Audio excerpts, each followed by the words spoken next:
श्रीमद् भगवत गीता तृतीय अध्याय। अर्जुन बोले, हे जनार्दन, यदि आपको कर्म की अपेक्षा ज्ञान श्रेष्ठ मान्य है तो फिर हे केशव, हे कृष्ण, मुझे भयंकर कर्म में क्यों लगाते हैं? आप मिले हुए से वचनों से मेरी बुद्धि को मानो मोहित कर रहे हैं। इसलिए उस एक बात को निश्चित करके कहिए जिससे मैं कल्याण को प्राप्त हो जाऊं। श्री भगवान बोले, हे निष्पाप अर्जुन, इस लोक में दो प्रकार की निष्ठा मेरे द्वारा पहले कही गई है। उनमें से सांख्य योगियों की निष्ठा तो ज्ञान योग से और योगियों की निष्ठा कर्म योग से होती है। मनुष्य ना तो कर्मों का आरंभ किए बिना निष्कर्मता को यानी योग निष्ठा को प्राप्त होता है और ना कर्मों के केवल त्याग मात्र से सिद्धि यानी सांख्य निष्ठा को ही प्राप्त होता है। निसंदेह कोई भी मनुष्य किसी भी काल में क्षण मात्र भी बिना कर्म किए नहीं रहता, क्योंकि सारा मनुष्य समुदाय प्रकृति जनित गुणों द्वारा परवश हुआ कर्म करने के लिए बाध्य किया जाता है। जो मूढ़ बुद्धि मनुष्य समस्त इंद्रियों को हठपूर्वक ऊपर से रोककर मन से उन इंद्रियों के विषयों का चिंतन करता रहता है, वह मिथ्याचारी अर्थात दंभी कहा जाता है। किंतु हे अर्जुन, जो पुरुष मन से इंद्रियों को बस में करके अनासक्त हुआ समस्त इंद्रियों द्वारा कर्मयोग का आचरण करता है, वही श्रेष्ठ है। तू शास्त्र विहित कर्तव्य कर्म कर, क्योंकि कर्म ना करने की अपेक्षा कर्म करना श्रेष्ठ है तथा कर्म ना करने से तेरा शरीर निर्वाह भी नहीं सिद्ध होगा।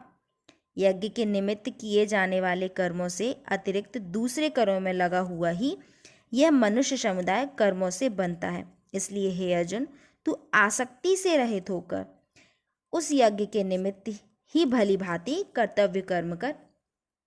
प्रजापति ब्रह्मा ने कल्प के आदि से यज्ञ सहित प्रजाओं को रचकर उनसे कहा कि तुम लोग इस यज्ञ के द्वारा वृद्धि को प्राप्त हो और यह यज्ञ तुम लोगों की इच्छित भोग प्रदान करने वाला है। तुम लोग इस यज्ञ के द्वारा देवताओं को उन्नत करो और वे देवता तुम लोगों को उन्नत करेंगे। इस प्रकार निस्वार्थ भाव से एक दूसरे को उन्नत करते हुए तुम लोग परम कल्याण को प्राप्त हो जाओगे। यज्ञ के द्वारा बढ़ाए हुए देवता तुम लोगों को बिना मांगे ही इच्छित भोग निश्चित ही देते रहेंगे। इस प्रकार उन देवताओं के द्वारा किए हुए भोगों को जो पुरुष उनको बिना दिए स्वयं भोगता है, वह चोर ही है। यज्ञ से बचे हुए अन्न को खाने वाले श्रेष्ठ पुरुष सब पापों से मुक्त हो जाता है, और जो पापी लोग अपना शरीर पोषण करने के लिए ही अन्न पकाते हैं, वे तो पाप को ही खाते हैं। संपूर्ण प्राणी अन्न से उत्पन्न होते हैं। अन्न की उत्पत्ति वृष्टि से होती है, वृष्टि यज्ञ से होती है और यज्ञ विहित कर्मों से उत्पन्न होने वाला है। कर्म समुदाय को तू वेद से उत्पन्न और वेद को अविनाशी परमात्मा से उत्पन्न हुआ जान। इससे सिद्ध होता है कि सर्वव्यापी परम अक्षर परमात्मा सदा ही यज्ञ में प्रतिष्ठित हैं। हे पार्थ, जो पुरुष इस लोक में इस प्रकार परंपरा से प्रचलित सृष्टि चक्र के अनुकूल नहीं बरसता अर्थात अपने कर्तव्य का पालन नहीं करता, वह इंद्रियों के द्वारा भोगों में रमण करने वाला पापुओं पुरुष व्यर्थ ही जीता है। परंतु जो मनुष्य आत्मा में ही रमण करने वाला और आत्मा में ही तृप्त तथा आत्मा में ही संतुष्ट हो, उसके लिए कोई कर्तव्य नहीं है। उस महापुरुष का इस विश्व में ना तो कर्म करने से कोई प्रयोजन रहता है और ना कर्मों ना करने से ही कोई प्रयोजन रहता है तथा संपूर्ण प्राणियों में भी इसका किंचन मात्र भी स्वार्थ का संबंध नहीं रहता।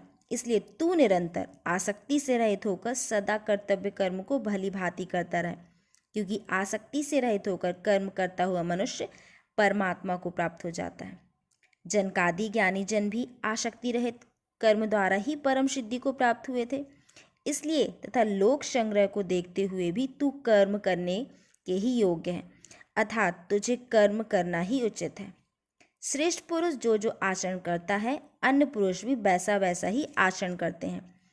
वह तो कुछ प्रमाण कर देता है, समस्त मनुष्य समुदाय उसी के अनुसार बरतने लग जाता है। हे अर्जुन, मुझे इन तीनों लोकों में ना तो कुछ कर्तव्य है और ना कोई ही प्राप्त करने योग्य वस्तु अप्राप्त है, तो भी मैं कर्म में ही बरसता हूँ।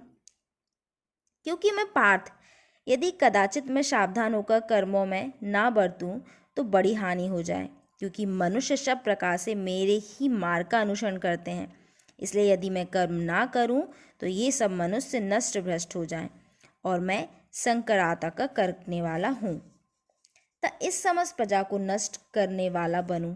हे भारत, कर्म में आसक्त हुए अज्ञानी जन जिस प्रकार कर्म करते हैं, आसक्ति रहित विद्वान भी लोक संग्रह करना चाहता है, वह उसी प्रकार कर्म करे। परमात्मा के स्वरूप में अटल स्थित हुए ज्ञानी पुरुष को चाहिए कि वह शास्त्र भेद कर्मों में आसक्ति वाले अज्ञानियों की बुद्धि में भ्रम अर्थात कर्मों में अश्रद्धा उत्पन्न ना करे, किंतु स्वयं शास्त्र भीत समस्त कर्म भली भांति करता हुआ उनसे भी वैसे ही करवावे। वास्तव में संपूर्ण कर्म सब प्रकार से प्रकृति के गुणों द्वारा किए जाते हैं, तो भी जिसका अंतःकरण अहंकार से मोहित हो रहा है, ऐसा अज्ञानी मैं करता हूँ ऐसा मानता है।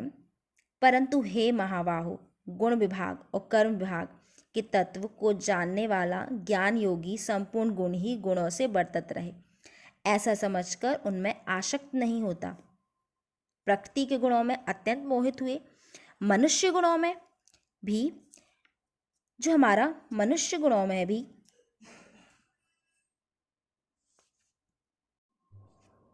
मनुष्य गुणों में और कर्मों में आसक्त रहते हैं, उन पूर्णतया ना समझने वाले मंद बुद्धि अज्ञानियों को पूर्णतया जानने वाला ज्ञानी विचलित ना करे। मुझ अंतर्यामी परमात्मा में लगे हुए चित्त द्वारा संपूर्ण कर्मों को मुझ में अर्पण करके आशा रहित, ममता रहित और संताप रहित होकर युद्ध कर। जो कोई मनुष्य दोष दृष्टि से रहित और श्रद्धायुक्त होकर मेरे इस मत का सदा अनुसरण करते हैं, वे भी संपूर्ण कर्मों में छूट जाते हैं। परंतु जो मनुष्य मुझ में दोषारोपण करते हुए मेरे इस मत के अनुसार नहीं चलते, उन मूर्खों को तू संपूर्ण ज्ञानों में मोहित और नष्ट हुए ही समझ। सभी प्राणी प्रकृति को प्राप्त होते हैं, अर्थात अपने स्वभाव के परवश हुए कर्म करते हैं। ज्ञानवान भी अपनी प्रकृति के अनुसार चेष्टा करता है, फिर इसमें किसी का हट क्या करेगा। इंद्रिय के अर्थ से अर्थात प्रत्येक इंद्रिय के विषय में राग और द्वेष छिपे हुए स्थित हैं।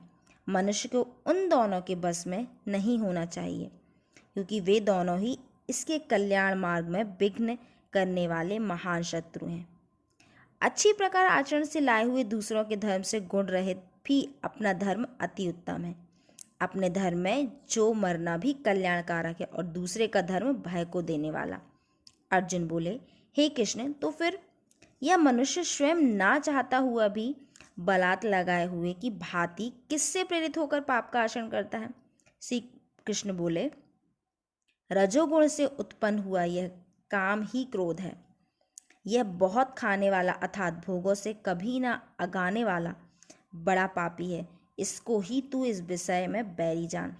जिस प्रकार धुएं से अग्नि और मैल से दर्पण ढका जाता है तथा जिस प्रकार जेल से गर्भ ढका रहता है, वैसे ही उस काम के द्वारा यह ज्ञान ढका रहता है।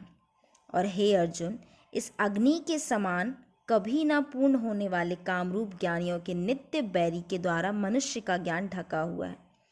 इंद्रियों, मन और बुद्धि ये सब इसके वास स्थान कहे जाते हैं।